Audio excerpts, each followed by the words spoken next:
Hello, everyone. The topic of this video is perception and bearing. Most of us have heard the expression, perception is reality.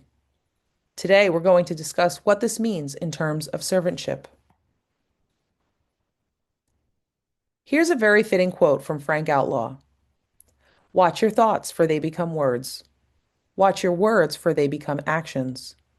Watch your actions, for they become habits. Watch your habits, for they become your character. And watch your character, for it becomes your destiny. This quote highlights how our thoughts can shape our reality. From another perspective, the quote also describes how our leadership perception is formed. Here is a diagram of the perception pyramid. What we think about ourselves is at the foundation of how we are perceived. What we think influences what we say. What we say conditions what we do. And what we do is how we are perceived. What is perception? Perception is the organization, identification, and interpretation of sensory information in order to represent and understand the environment in the brain. Perception is central to how we navigate the world, influencing decisions, social interactions, and becomes what we believe to be true.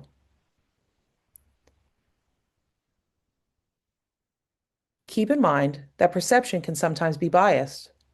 For example, my perception of reality may differ from that of other instructors or facilitators. Regardless of how you perceive yourself, other perceptions will likely exist by nodes you work with on your servant team and quorum, and also who you interact with. An example. Let's go back to the questions asked during the kickoff call. What do you hope to gain from the AOD training? How do you perceive yourself as a member of your servant team? How do others perceive you as a servant? The perception of the servant plays a crucial role in the success of quorum operations. The question is, if we cannot directly control how others perceive us, what can we do about it? The answer is, we can influence how people perceive us based on our behavior by acting from an open heart space and pausing before responding.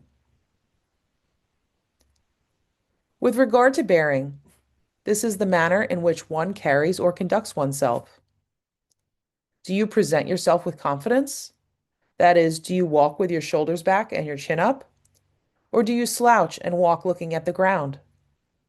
Are you someone who others respect because you have an approachable demeanor? Do you treat yourself and others with dignity? A person with a strong presence presents themselves with confidence. They are friendly and have highly developed interpersonal skills. They can engage and maintain a conversation with anyone. A person who does not have a strong presence may exhibit self-doubt. Presence has nothing to do with what you wear, where you come from, or what your background is. This presence largely comes from your degree of healing and your alignment with the stellar path. The more aligned you are with stellar, the more committed you are to living with the utmost integrity, which includes knowing who you are in your core and shining your light from within. Who you are inside is how you present yourself to others.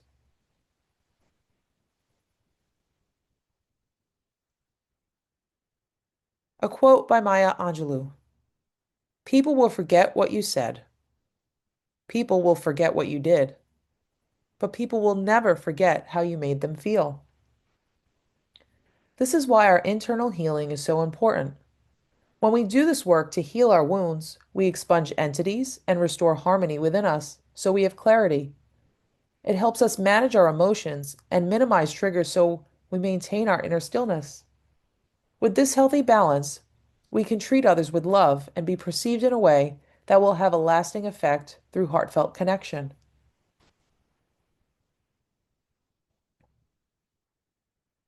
We can improve on our bearing or the way we carry ourselves by 1. Aligning with the stellar core principles.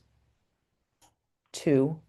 Also, in your healing process, identifying your trauma and its main themes to get to the root of things.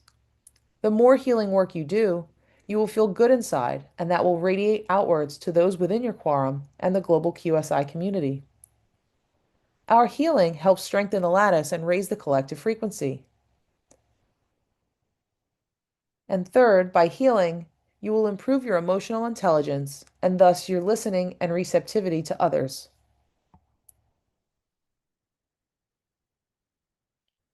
Trust and faith, the beginning of the foundation. Confidence is what gives you faith in your ability to support and empower others, give others the opportunity for expansion by decentralizing activities to utilize everyone's talents and encourage them to contribute to the whole. Don't micromanage tasks, which would be an example of a control entity. With greater involvement, it becomes possible to see the bigger picture, have a more global perspective, and truly appreciate how the individual DAO teams within the network overlap and collaborate. Trust between nodes of the network facilitates a good working flow with clarity, which leads to better communication and makes it easier to overcome potential conflicts. It is important not to be overconfident in our abilities by taking on more than we can handle. Always seek to improve by being aware of our strengths and weaknesses so that we can surround ourselves with the right people who can help teach us in an area where we can expand our skills. This way of working together makes the community strong. Be a reliable node by taking action to be engaged with others. Remember, it is okay to make mistakes. We just need to course correct ourselves and our teammates if this becomes the case. I'm now going to hand it over to Carl. Thank you, Jennifer. So check your emotion origin. It means higher dimensional self or entities. The biggest challenge to growing as a servant is knowing much more about yourself and facing our trauma. It means by team. Like Minnie mentioned previously, when you face trauma one by one, it takes more long time than if you identify a huge team and you just face the team directly. So the learning curve and the healing of our trauma will be fast because you heal all of them and never forgot one of them. So team is really important. Where does your emotion come from? Great servants are humble and kind. The mindset is not focused on me, but on the we. Great servants are open and willing to help others and stand for the truth. Sometimes there are things that need to be said or done that may not be so popular, but must be done. However, empathy and compassion are necessary in that time when telling the truth. There's now a good quote about Emily that it's not about me, it's about the we, what you mentioned previously. So Emily in March 2025 mentioned, I would like to begin a new movement to transition us away from calling the leadership team leaders or even servant leader and begin calling ourselves servant instead, um, think servant of people, servant of God. For me, it's mean directly when I watch the series Chosen, how the apostles and Jesus help are willing to by their action help other with their heart. So let's remember that when I read that quote from Emily. We now moving on to a video. It's about the ego and binary logic. And after that, we'll make some comments. Good listening. Maybe one piece of advice that could help not just you, but anybody who will listen to the call about ego.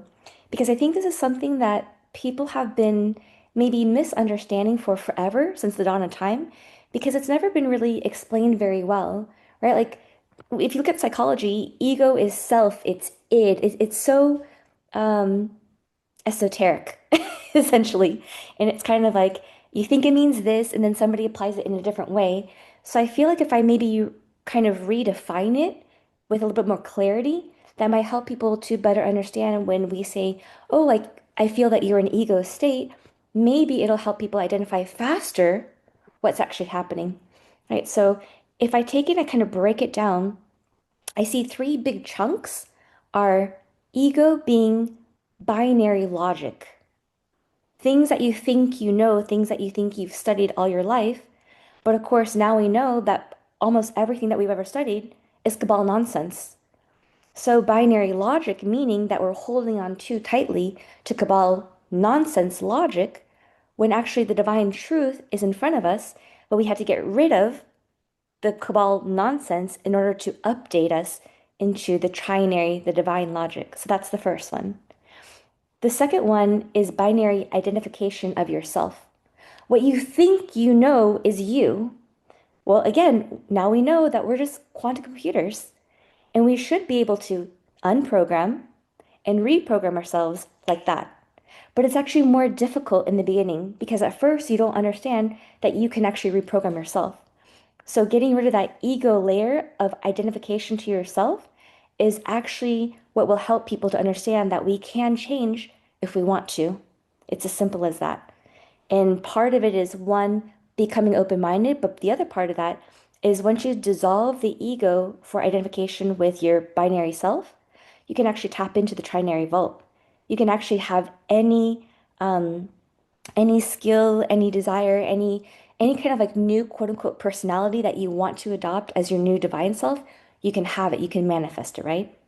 And then the third one I would categorize as binary lifestyle. What you think you know about what your lifestyle is or should be is what we're now learning that we need to surrender to stellar. So it's like everything that we're learning about is trying to turn us totally upside down so that we no longer identify as a person but as a node in a stellar network.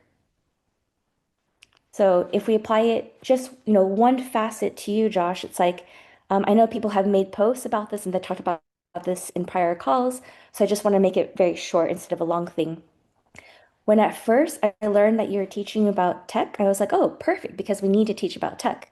So it just happened to come right along at the right timing. And then, of course, last year, everything just went crazy.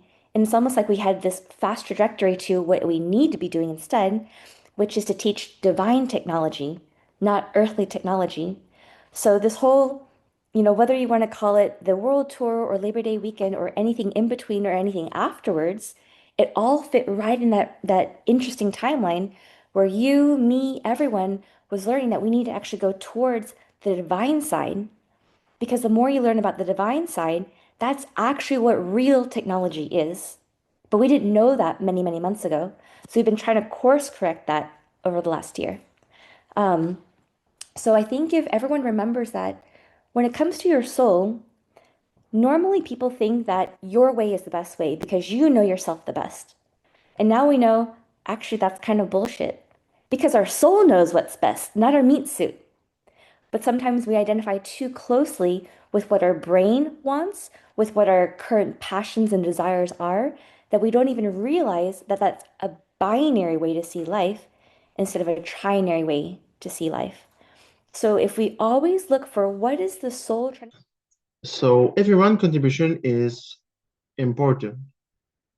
Not every contribution is necessarily equal, but every contribution creates the possibility of success. For example, in a Quran, because each person has their own unique qualities. Example in the Stranger Things series. In that series, you got many characters that are playing in team together against a bad guy that's called Vecna. And the main character is 11. It's a young girl with a really huge power. And she's the main character that fight Vecna. But in that case, she needs the love of Max, her boyfriend. And this boyfriend makes a huge difference for her because he loves in a way that it's unconditional and she can feel it. And in this state of mind, she are able to receive the love and have a, how can I say that? Our power explode. She been more stronger and fight back Vector more efficiently. So it was really great to see all the team work together. Not equal, but all necessary together to win against Vecna. So To show yourself and make skills available to the DAO makes the DAO more agile. Personal development. All servants must work persistently on their own stellar journey and healing, and its play a role important for the collective. It means to be self-aware, and how we manage our emotion have an impact or resonance and with the one that those who we interact with. Our goal is to reach stillness, not be triggered, accomplish through self-healing, and have some emotional intelligence. It means empathy and compassion, for example. This inner work keeps you on track and bringing more clarity on what is going on. This keeps your heart more open, and in that state, you can be more capable of empathy and compassion. There's 5 domains of emotional intelligence. First one is self-awareness, which is an important first step in emotional intelligence. Knowing your emotion, understanding why you feel what you feel, the inability to notice our true feeling leave us at their mercy. We are then more inclined to react unconsciously, which lead to consequences of conflict, for example. In the image of the slide, we see a person who, through a moment of alignment, is able to find inner peace and calm. For example, if I manage to tune out the noise around me and refocus on myself, I find that is the key to achieve a calmer and more serene state of mind. There's a quote there from Bruce Lee. Empty your mind, be formless, shapeless, like water. You put water into a cup, it becomes the cup. You put water in a bottle, it becomes the bottle. You put water in a teapot, it becomes a teapot. Water can flow or it can crash. Be water, my friend, from Bruce Lee. So, servants who are self-aware act from a highly conscious emotional state. They are able to monitor their emotion at all times, have a greater self-confidence, and they are realistic about themselves, having a good understanding of their strength and weakness too. Consider the impact of their words and action on others. The second point important in emotional intelligence is self-regulation. Self-regulation is built on self-awareness. The more developed you are at knowing what you're feeling, the more you will be able to harness and manage your emotion. This way you can make better decisions. Self-regulation is not taking the emotion out of the decision, but understanding how your emotional state is impacting your decision making. This includes postponing sometime the decision if necessary until your emotional state improves.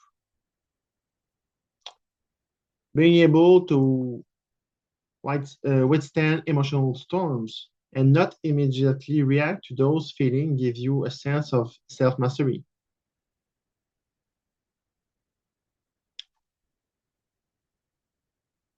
So to keep going on that, servants who can self-regulate and self-discipline are not impulsive. They think before they act.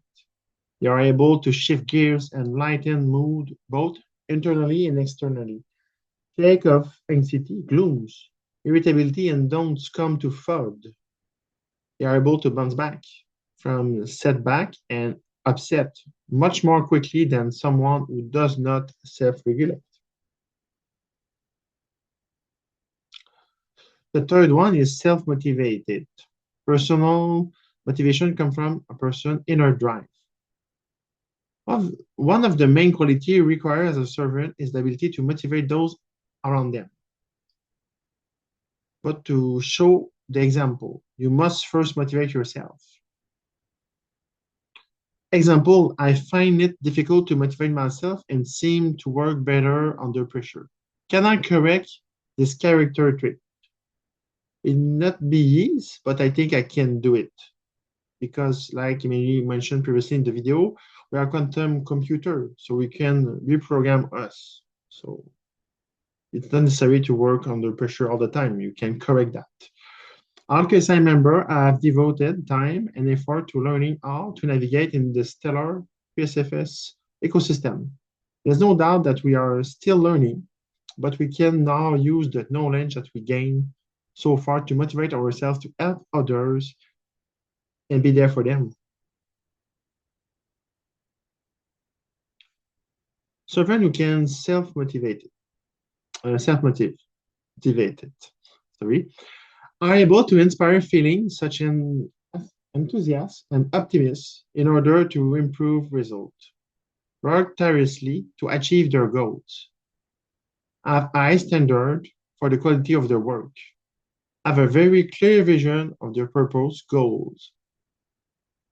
This is the driving force that keeps a servant moving forward even when things get tough. Use their own motivation and drive to inspire others. I will now turn it over to Jeff. Okay, let's now take a look at the fourth domain of emotional intelligence, which is empathy. Empathy is a fundamental people skill. Practicing empathy means seeking to understand another person's emotions and perspectives. Empathy is to be in tune with our own feelings and emotions. The ability to connect and be felt in quorum calls requires empathy from our heart, or in person, such as at face-to-face events. The ability to show we care through eye contact and physical touch. And now just a quote from the empathetic ICO, from the Core Love Directive.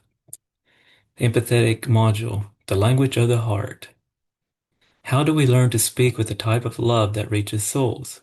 This is a profound truth we've all felt but may not yet have words for. Language becomes not just an exchange but a resonance, shaping how we connect and heal. Empathy, when anchored in conviction and care, breaks barriers. It invites us to step past old patterns of separation, where communication carried fear or misunderstandings, and into spaces where it fosters true transparency and trust. This dialogue is not for a select few. This is about the collective reattuning to a wisdom beyond logic, connecting heart to heart. Okay, so let's take a look at servants who are good at practicing empathy. So servants who are good at practicing empathy put themselves in other person's shoes. People around them will feel seen, heard, and understood. We will be open and curious about other person's perspective, and we will ask thoughtful questions. We will also be excellent listeners. We have two ears and one mouth for a reason. Servants who are good at practicing empathy validate other person's feeling and are in tune with other subtle social signals.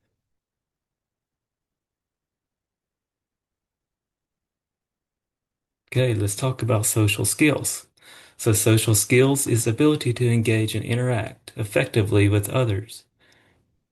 These would be in the community, with transparency, with connectivity, living in integrity and authenticity.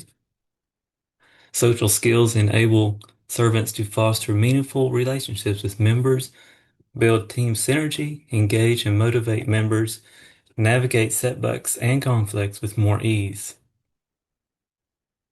Servants with effective social skills know how to read a room, are approachable, warm, and friendly, are effective at communications and collaborating with other stellar nodes. Servants with effective social skills see the best in people, point out strength in others, will give others opportunity to speak and share opinions. Effective social skills include taking feedback and constructive criticism, knowing what to do or not to say to motivate and inspire others. We can We can help others overcome fears and limitations by listening and giving them opportunities. Servants with effective social skills exercise and learn the ability to manage large groups. Now, if we take a look at a role as a servant, the points mentioned here would be empower, engage, teach, inspire, and encourage. As servants, we can provide value and establish trust instead of making demands and being condescending. As servants, be aware of ourselves. Know how our decisions and actions impact others. As servants, we have the responsibility to assist the decentralization of the quorum's DAO. Many hands make light the load. Decentralization helps us to give others the opportunity to learn new skills and gain confidence.